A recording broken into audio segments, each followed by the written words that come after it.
तो दोस्तों स्वागत है आप सभी का चैंपियंस ट्रॉफी के पहले सेमीफाइनल मुकाबले में जो कि इंडिया वर्सेस ऑस्ट्रेलिया के बीच खेला जाएगा। और सेमीफाइनल से पहले ही दोस्तों ऑस्ट्रेलिया को बड़ा झटका लग चुका है क्योंकि इनके ओपनर ऑलराउंडर मैथ्यू सॉट चोट के कारण पूरे टूर्नामेंट से बाहर हो चुके हैं।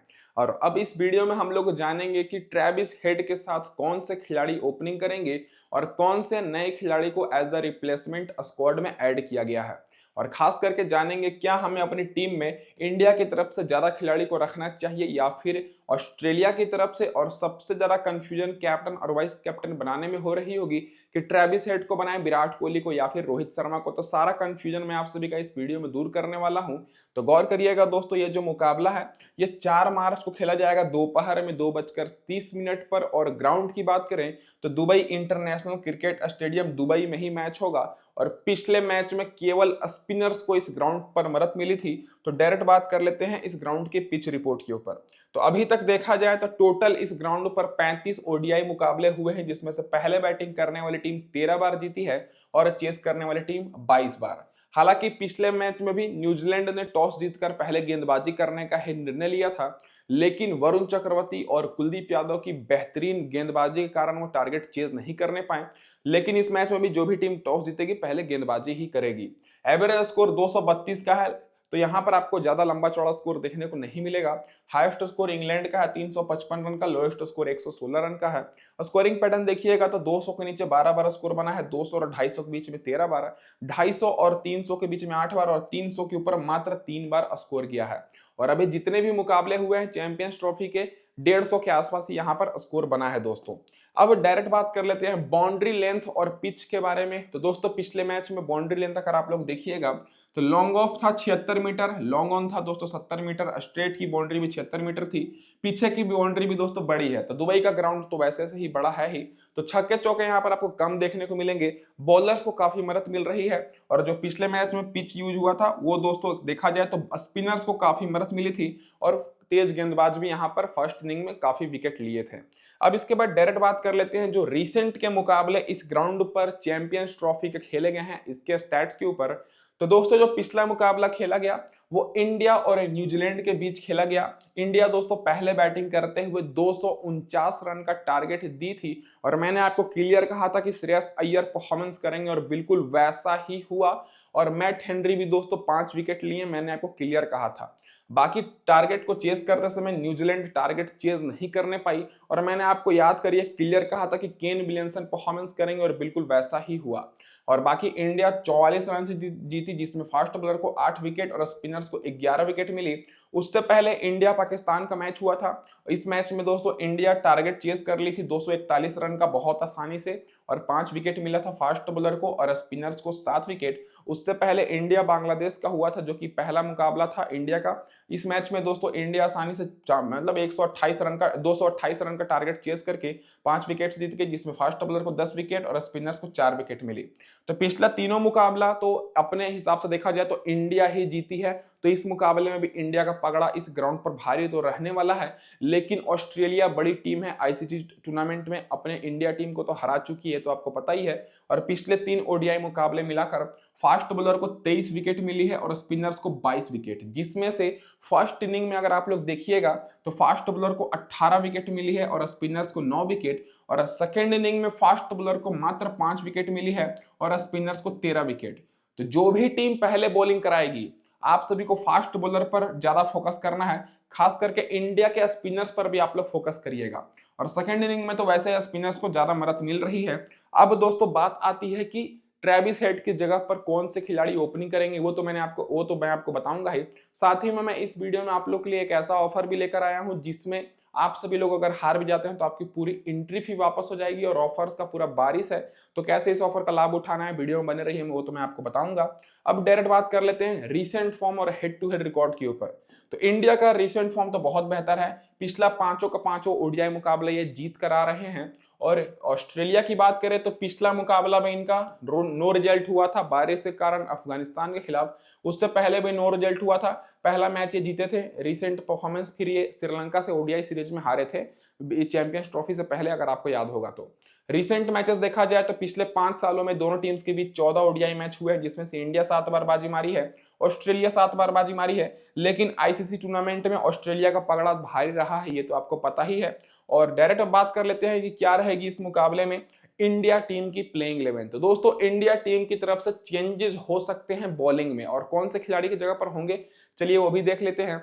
फिलहाल आपको रोहित शर्मा, शुभमन गिल ही ओपनिंग करते दिखेंगे, फिर विराट कोहली, श्रेयस अय्यर आएंगे, फिर अक्षर Patel, KL Rahul, Hardik Pandya, Ravindra Jadeja allrounder section से। बाकी आप सभी को मोहम्मद शमी की जगह पर हो सकता है इस मुकाबले में हर्षित राणा को खिलाया जाए, क्योंकि शमी को पिछले दोनों मुकाबले में विकेट नहीं मिली है, या तो फिर शमी के ऊपर बैक भी कर सकती है इंडिया टीम, जरा चांस है शमी का ही खेलने का। बाकी कुलदीप यादव, वरुण चक्रवर्ती को खेलेंगे ही, और इस मुकाबले में भी दोस्तों इंडिया ज्यादातर स्पिनर्स को अपनी टीम में रखने वाली है। पावर प्ले में मोहम्मद शमी अगर खेलेंगे तो बॉलिंग कराएंगे हार्दिक पांड्या का साथ, फिर इनका साथ निभाने अक्षर पटेल 1-2 ओवर आ जाएंगे, बाकी आखिरी ओवर में हार्दिक पांड्या और मोहम्मद शमी बॉलिंग कराएंगे। अब दोस्तों आगे बढ़ने से पहले मैं अपने भाइयों को ये बोल दूं कि जो लोग लाइक नहीं किए हैं लाइक कर दीजिए, चैनल पर पहली बार है सब्सक्राइब कर दीजिए, नोटिफिकेशन बेल ऑन कर लीजिए ताकि आपको सारे मैचेस की अपडेट सबसे पहले मिले। अब दोस्तों वीडियो में आगे बढ़ने से पहले चलिए जान लेते हैं कि कैसे आप सभी लोगों की पूरी एंट्री फी वापस हो जाएगी अगर आप लोग हार भी जाते हैं तो सबसे पहले डिस्क्रिप्शन में मैंने लिंक दिया है, हॉजेट ऐप को डाउनलोड कर लीजिए और हॉजेट पर टीम बना लीजिए और खेलिए बिल्कुल रिस्क फ्री, क्योंकि हॉजेट दे रहा है आपको 100% मनी बैक गारंटी आपकी अपने पहले मैच पर। मतलब अगर आप लोग हार भी जाते हैं तो आपकी पूरी एंट्री फी वापस हो जाएगी 200 रुपए तक। जी हाँ दोस्तों, बिल्कुल सही सुने, मतलब जीतने की पूरी गारंटी है, हारने का कोई चांस ही नहीं है। और इसके साथ ही दोस्तों आप सभी को इस मैच में मिलने वाला है हॉजेट की तरफ से 1 करोड़ पूल प्राइज जीतने का मौका।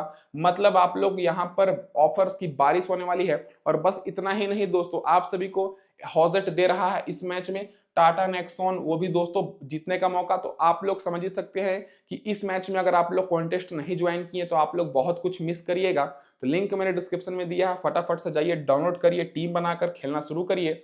और मैं आपको एक चीज सलाह देना ये चाहूंगा कि अगर आप लोग 4 टीम भी बनाते हैं दोस्तों 49 रुपए लगाकर, और अगर आप लोग जीत जाते हैं तब तो आपको ढेर सारा इनाम मिलेगा ही, और अगर आप लोग हार जाते हैं तो हॉजेट करेगा आपका पूरा एंट्री फी वापस।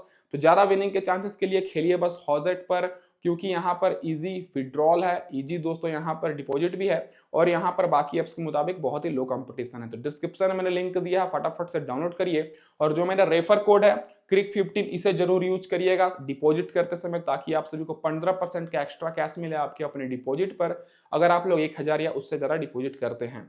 अब इसके बाद जान लीजिए दोस्तों, यहाँ पर वित्तीय जोखिम शामिल है और इसकी लत लग सकती है, तो कृपया अपनी जिम्मेदारी और अपने जोखिम पर खेलें। अब डायरेक्ट बात कर लेते हैं सारे खिलाड़ियों के स्टैट्स के ऊपर। तो सबसे पहले ओपनर बैट्समैन रोहित शर्मा के बारे में बात करें तो रोहित शर्मा के बारे में मैंने आपको पिछले मैच में बिल्कुल क्लियर कह दिया था कि ये 50-50 खिलाड़ी है। अगर परफॉर्मेंस करेंगे तो लंबा कर सकते हैं, नहीं तो बहुत जल्दी आउट होते हैं। और इसका कारण बिल्कुल एक ही है कि ये अपनी टीम को जल्दी स्टार्ट अच्छा देने के लिए जाने जाते हैं। 2023 के वर्ल्ड कप से इनका बल्ला इसी तरह चलते आ रहा है, चलेंगे तो बहुत लंबा, नहीं तो जल्दी फ्लॉप हो जाएंगे। पिछले मैच में 15 रन की पारी खेले, उससे पहले 20 रन, फिर 41 रन।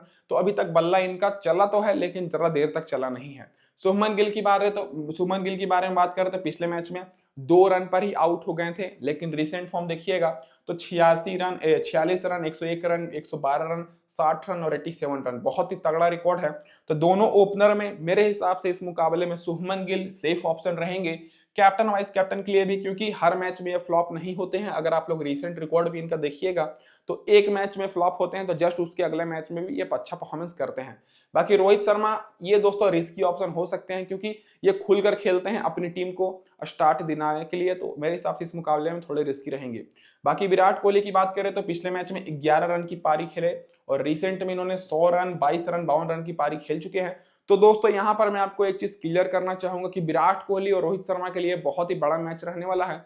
अगर इस मैच में हारती है दोस्तों इंडिया की टीम, फिर आप लोग इनको पता नहीं कब देखिएगा ओडीआई खेलने ते हुए, क्योंकि T20 से तो वैसे रिटायर हो चुके हैं। तो इन दोनों के लिए बहुत ही बड़ा मैच है। तो इस मुकाबले में विराट कोहली और रोहित शर्मा का परफॉर्मेंस करना जरूरी है ताकि इंडिया दोस्तों जीत सके। तो इंपॉर्टेंट रहेंगे। हालांकि विराट कोहली तो आपको अपनी टीम में रखना है, लेकिन रोहित शर्मा थोड़े इंपॉर्टेंट रिस्की रहेंगे। बाकी श्रेयस अय्यर के बारे में मैंने आपको पिछली वीडियो में क्लियर कहा था, अगर आप लोग फॉलो करते होंगे, पूरी वीडियो देखते होंगे, तो आपको मैंने लाइव में भी आकर बिल्कुल 50 बार कहा होगा कि श्रेयस अय्यर अच्छा परफॉर्मेंस करेंगे, और बिल्कुल वैसा ही हुआ। 79 रन की इन्होंने पारी खेली, टॉप ऑर्डर पूरा फ्लॉप हुआ था। लेकिन हर बार ऐसा नहीं होगा टॉप ऑर्डर फ्लॉप। तो श्रेयस अय्यर को आप लोग अपनी टीम में रखिए, या फिर श्रेयस अय्यर को रखिए या फिर रोहित शर्मा को रखिए। हर बार दोस्तों सारे खिलाड़ी फ्लॉप नहीं होंगे, एक बार हो गए सो हो गए, क्योंकि ये दोस्तों नॉकआउट मैच था। पिछला मैच अगर इंडिया हार भी जाती तो क्वालिफाई कर ही चुकी थी, लेकिन यहां पर हारना बहुत ही ज्यादा महंगा साबित हो सकता है। तो श्रेयस अय्यर इस मुकाबले में इंपॉर्टेंट रहेंगे। अगर इंडिया की टीम पहले बैटिंग करे पिछले मैच की तरह चेस करते समय ज्यादा इंपॉर्टेंट नहीं रहेंगे, रीसेंट फॉर्म इनका बहुत ही बेहतर है। अब बात कर लेते हैं दोस्तों मिडिल ऑर्डर से। तो मिडिल ऑर्डर से अक्षर पटेल को प्रमोट किया जा रहा है बैटिंग में। पिछले मैच में 42 रन की पारी खेले, 1 विकेट मिला। उससे पहले 3 रन 1 विकेट और 8 रन 2 विकेट। तो अभी तक 3 मैच में 4 विकेट ले चुके हैं, बैटिंग तो कर ही रहे हैं। तो मेरे हिसाब से सबसे सेफ ऑप्शन रहने वाले हैं इस मुकाबले में कैप्टन और वाइस कैप्टन के लिए, क्योंकि स्पिन गेंदबाज है, स्पिनर्स को वैसे ही मदद मिल ही रही है और बॉलिंग तो ये 7-8 ओवर 10 ओवर कराएंगे ही। तो मेरे हिसाब से सबसे सेफ ऑप्शन रहेंगे। बाकी केएल राहुल के ऊपर मैंने पिछली वीडियो में भरोसा किया था पिछले मैच में, लेकिन मेरे हिसाब से भरोसे के लायक ही अब रहे नहीं है, क्योंकि इनको मौका भी बहुत ही मिलता है, लेकिन फिर भी ये बहुत ही स्लो खेलते हैं और आउट हो जाते हैं। पिछले मैच में 23 रन की पारी खेले, उससे पहले 41 रन 40 रन। हालांकि इनका रिकॉर्ड सारे टीम के खिलाफ पहले बहुत ही अच्छा था और अभी भी है, लेकिन फिलहाल अभी परफॉर्मेंस उतना अच्छा नहीं कर रहे हैं, तो थोड़े से रिस्की रहेंगे।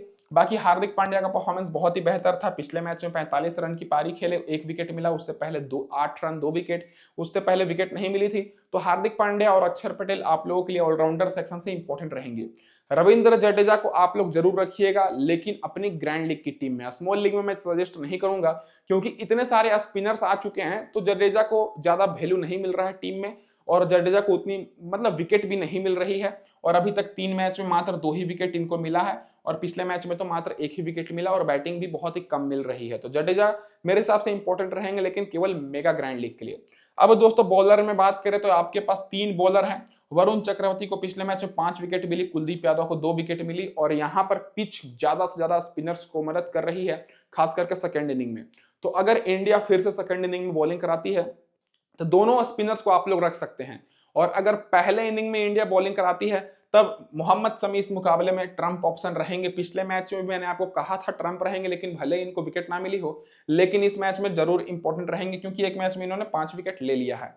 तो पहले अगर इंडिया की टीम बॉलिंग करेगी तब आपको मोहम्मद शमी को रखना है, एक स्पिनर को ड्रॉप करके। और अगर बाद में इंडिया टीम बॉलिंग करती है तब आप लोग मोहम्मद शमी को ड्रॉप करके कुलदीप यादव और वरुण चक्रवर्ती को रख सकते हैं। बाकी दोस्तों देखा जाए यहाँ पर हेड टू हेड रिकॉर्ड और वेन्यू रिकॉर्ड, तो रोहित शर्मा का रिकॉर्ड ऑस्ट्रेलिया के खिलाफ बहुत ही बेहतर है।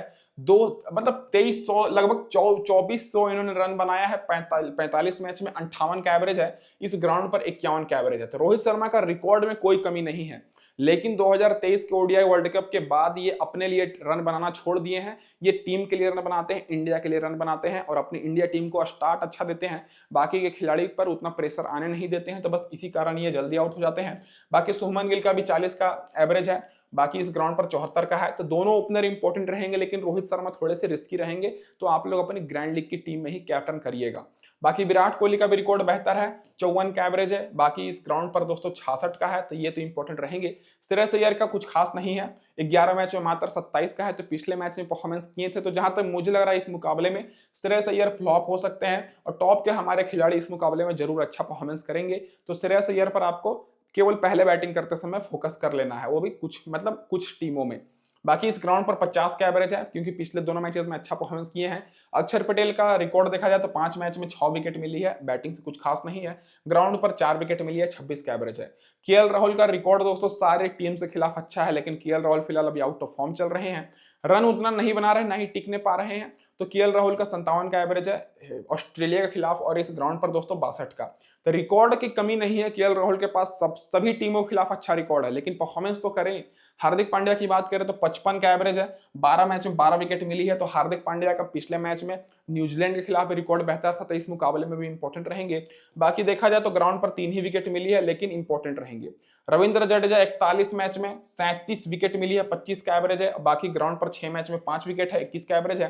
तो रविंद्र जडेजा पर आप लोग ग्रैंड लीग में फोकस करिएगा, क्योंकि एक्सपीरियंस इनके पास भी बहुत ही है, और 3 खिलाड़ी बहुत ज्यादा एक्सपीरियंस है हमारे टीम में, रोहित शर्मा, विराट कोहली और रविंद्र जडेजा। ये तीनों खिलाड़ी अच्छा परफॉर्मेंस कर सकते हैं, क्योंकि नॉकआउट मैचेस में ज्यादातर एक्सपीरियंस खिलाड़ी ही अच्छा परफॉर्मेंस करते हैं। मोहम्मद शमी 24 मैच में 39 विकेट, कुलदीप यादव 22 मैच में 31 विकेट, और वरुण चक्रवर्ती ऑस्ट्रेलिया के खिलाफ कोई भी ओडीआई मैच नहीं खेले हैं। बाकी ग्राउंड पर 3 मैच में 5 विकेट है, शमी का, कुलदीप यादव का 8 मैच में 15 है और वरुण चक्रवर्ती का 1 मैच में 5 है, जो कि पिछला मैच वाला ही है।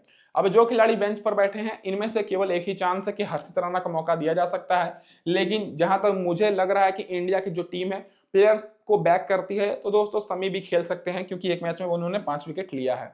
अब डायरेक्ट बात कर लेते हैं कि ऑस्ट्रेलिया की तरफ से क्या रहेगी प्लेइंग 11, क्योंकि इनके दोस्तों जो मेन ओपनर थे जो कि अच्छा परफॉर्मेंस कर रहे थे, मैथ्यू शॉर्ट, वो बाहर हो चुके हैं और उनकी जगह पर रिप्लेसमेंट में कूपर कॉनली को ऐड किया गया है। और ये अभी कुछ ही घंटे पहले रात में न्यूज आई है जब मैं वीडियो शूट कर रहा हूं। मैंने तो वीडियो का स्क्रिप्ट रेडी कर लिया था, लेकिन मैं जब टीम बनाने गया तब देखा कि मैथ्यू शॉर्ट बाहर हो चुके हैं, तो उनकी जगह पर हो सकता है इस मैच में आपको जैक फ्रेजर मैकगर्ग ओपनिंग करते हुए दिखें या फिर कूपर कॉनली। इस ग्राउंड पर स्पिनर्स को मदद मिलती है तो कूपर कॉनली भी बैटिंग कर सकते हैं, तो ये भी टॉप ऑर्डर में आ सकते हैं। बाकी ट्रेविस हेड, स्टीवन स्मिथ भी ओपनिंग कर सकते हैं, लेकिन जैक फ्रेजर मैकगर्ग और कूपर कॉनली में से कोई एक ही खेलेगा। बाकी ट्रेविस हेड, स्टीवन स्मिथ आएंगे, फिर Labuschagne, Josh Inglis, Alex Carey, Glenn Maxwell, Ben Royce, Nathan Hills, Adam Zampa और स्पेंसर जॉनसन। बॉलिंग में बदलाव नहीं होगा, केवल ओपनर में ही बदलाव होगा, या तो जैक फ्रेजर मैकगर्ग या तो कूपर कॉनली। पावर प्ले में स्पेंसर जॉनसन, रॉयस और नाथन हिल्स बॉलिंग कराएंगे और आखिरी कॉर्नर में नाथन हिल्स और बेन रॉयस। अब डायरेक्ट बात कर लेते हैं सारे खिलाड़ियों के स्टैट्स के ऊपर। तो दोस्तों सबसे पहले जैक फ्रेजर मैकगर्ग का देखा जाए, कूपर कॉनली का भी देखेंगे अभी। तो सबसे पहले इनका देखा जाए तो इनका रिकॉर्ड बहुत ही ज्यादा खराब है रिसेंट में, क्योंकि ओडीआई में इनका ज्यादा एक्सपीरियंस नहीं है और ज्यादा ऑप्शन नहीं है ऑस्ट्रेलिया के पास। या तो ये खेलेंगे या फिर कूपर कॉनली खेलेंगे, तो ज्यादा चांस इन्हीं का है ये ओपनिंग करते हैं। तो रिसेंट फॉर्म देखा जाए तो बहुत पहले 125 रन की पारी खेले हैं। हालांकि रिस्की ऑप्शन रहेंगे तो आप लोग इन पर उतना फोकस नहीं करिएगा।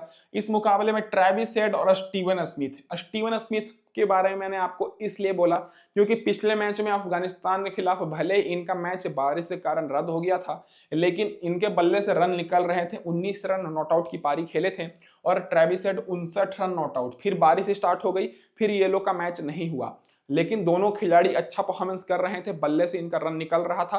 तो इस मुकाबले में दोनों इंपॉर्टेंट रहेंगे, खास करके दोस्तों ट्रेविस हेड, क्योंकि ट्रेविस हेड को अपनी टीम में बहुत ही कम लोगों ने रखा है। तो पिछले मैच में जैसा कि मैंने केन विलियमसन के बारे में बताया था, इस मैच में ट्रेविस हेड नहीं, स्टीवन स्मिथ को कम लोगों ने अपनी टीम में रखा है।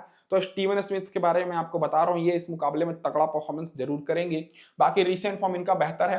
ट्रेविस हेड को तो पूरी दुनिया लेकर चल रही है, तो आपको स्टीवन स्मिथ पर फोकस करना है। पिछले मैच में 19 रन नॉट आउट की पारी खेले, जो कि इनका रद्द हो गया था। बाकी लेबुश्चेन का परफॉर्मेंस बेहतर है, 47 रन की पारी खेले थे पहले मैच में, बाकी 2 विकेट मिला था। रिसेंट फॉर्म बहुत ही ज्यादा खराब है। जॉस इंग्लिश का रिकॉर्ड बेहतर है, 120 रन बनाए थे। एलेक्स कैरी 69 रन, बाकी दोनों विकेट कीपर का रिकॉर्ड बेहतर है। तो मेरे हिसाब से आप लोग केएल राहुल को और एलेक्स कैरी को ड्रॉप करके जॉस इंग्लिश पर ज्यादा फोकस करिएगा, क्योंकि बैटिंग भी पहले करने आते हैं और केएल राहुल का उतना अच्छा रिकॉर्ड भी नहीं है। तो मेरे हिसाब से जॉस इंग्लिश इंपॉर्टेंट रहेंगे विकेट कीपर सेक्शन से और मैक्सिमम लोग अपनी टीम में रखेंगे। बाकी अब बात कर लेते हैं दोस्तों नीचे से ग्लेन मैक्सवेल के बारे में। तो ग्लेन मैक्सवेल का आप सभी को मैं बता दूं कि एक्सपीरियंस इनके पास भी बहुत है और बड़े बड़े नॉकआउट मैचेस में वही खिलाड़ी परफॉर्मेंस करते हैं जो कि दोस्तों एक्सपीरियंस खिलाड़ी रहते हैं। आप लोग मानिए चाहे मत मानिए, इस मुकाबले में ग्लेन मैक्सवेल अच्छा परफॉर्मेंस कर सकते हैं, क्योंकि ये दोस्तों स्पिन गेंदबाज है और ऑस्ट्रेलिया के पास उतनी स्पिनर्स ऑप्शन है नहीं। अगर जैक फ्रेजर मैकगर्ग की जगह पर कूपर कॉनली को खिलाया जाता है तब एक और ऑप्शन बढ़ेगा, नहीं तो ग्लेन मैक्सवेल आपको ज्यादातर ओवर बॉलिंग कराते हुए दिख सकते हैं। जिस तरह से इस ग्राउंड पर विकेट मिल रही है स्पिनर्स को, पिछले मैच में तो 1 विकेट मिली थी, उससे पहले 32 रन 1 विकेट। रिसेंट फॉर्म तो इनका बहुत ही ज्यादा खराब है। जब से ये 2023 में अफगानिस्तान के खिलाफ दोहरा शतक लगाए हैं, उसके बाद से इनका परफॉर्मेंस खराब ही रहा है। तो अब देखा जाए इस मुकाबले में करते हैं या फिर नहीं करते हैं, लेकिन इंपॉर्टेंट रहेंगे।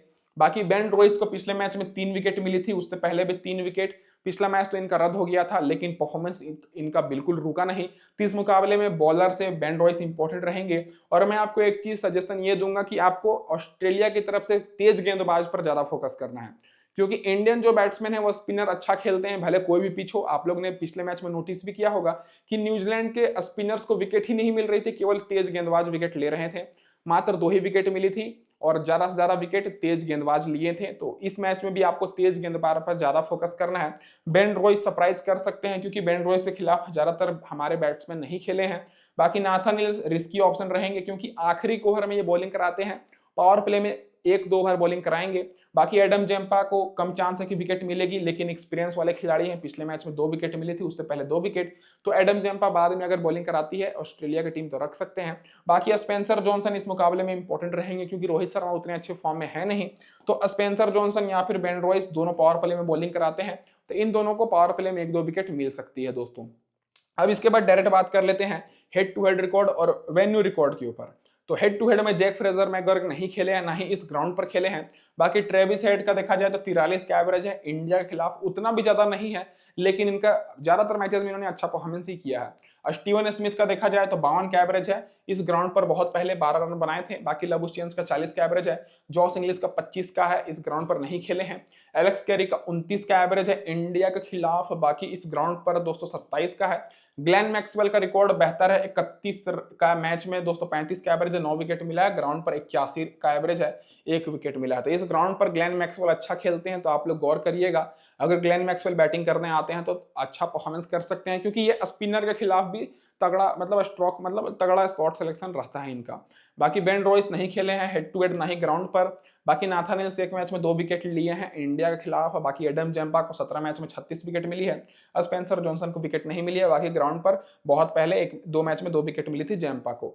अब इसके बाद जो खिलाड़ी बेंच पर बैठे हैं उनके बारे में बात कर ले, तो कूपर कोहली को अभी कुछ हफ्ते पहले ओडीआई में श्रीलंका के खिलाफ टेस्ट किया गया था, फ्लॉप हो गए थे। तो जहां तक मुझे लग रहा है कि कूपर कोहली खेलेंगे या फिर दोस्तों जैक फ्रेजर मैकगर्क खेलने वाले हैं यहाँ पर, क्योंकि मैथ्यू शॉट स्पिन गेंदबाज थे, तो हो सकता है कि कूपर कोहली को खिलाया जाए, क्योंकि ये स्पिन गेंदबाज है, इसलिए इनको स्क्वाड में ऐड किया गया था। वैसे तो ये एक्स्ट्रा प्लेयर में थे ही। और बाकी डायरेक्ट बात कर लेते हैं दोस्तों यहाँ पर अब हमारी टीम कॉम्बिनेशन के ऊपर। तो उससे पहले मैं अपने भाइयों को ये बोल दूं कि जो लोग अभी तक टेलीग्राम पर नहीं जुड़े हैं फटाफट से जुड़ जाइए, क्योंकि यहाँ पर आपको टॉस के बाद बिल्कुल फ्री में सारे मैचेस की टीम्स मिलेगी। टेलीग्राम चैनल का लिंक मैंने आप सभी को डिस्क्रिप्शन में दिया हुआ है, और केवल टीम्स नहीं दोस्तों, आपको पिच रिपोर्ट से रिलेटेड सारा न्यूज मिलेगा। तो अब डायरेक्ट बात कर लेते हैं टीम के ऊपर। तो यहाँ पर मैं आपको पहले एक चीज क्लियर कर देता हूँ कि यहाँ पर मैं 2 प्रकार से आपको टीम दूंगा।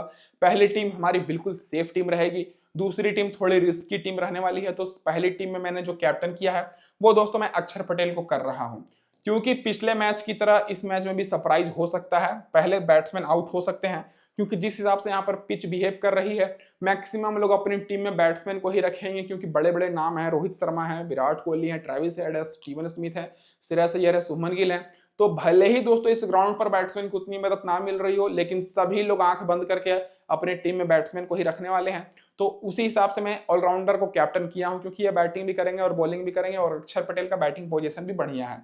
मैंने यहाँ पर हार्दिक पांड्या, ग्लेन मैक्सवेल को रखा है। बाकी बेन रॉयस को मैं रखा हूँ, कुलदीप यादव, वरुण चक्रवर्ती, जिस हिसाब से विकेट इन्होंने पिछले मैच में लिया था। बाकी Travis head, Shreyas Iyer, Shubman Gill, Virat Kohli, wicket keeper से जॉस इंग्लिश। हमारे वाइस कैप्टन शुभमन गिल रहेंगे, और यहाँ पर मैंने रोहित शर्मा को नहीं लिया है। आप लोग मानिए चाहे नहीं मानिए, रोहित शर्मा 50-50 चांस रहता है, परफॉर्मेंस कर भी सकते हैं, नहीं भी, वो आपके ऊपर डिपेंड है। अगर आप लोग रखना चाहते हैं तो श्रेयस अय्यर की जगह पर रख सकते हैं। बाकी इस टीम में मैंने 7 खिलाड़ी इंडिया की तरफ से लिया है और 4 खिलाड़ी ऑस्ट्रेलिया की तरफ से, क्योंकि इंडिया का एक तरफ से देखा जाए तो ये होम कंडीशन ही हो गया, लगातार सारे मैचेस एक ही ग्राउंड पर खेल रही है। अब दूसरी टीम की बात कर ले दोस्तों, जो कि हमारी ग्रैंड लीग की टीम है।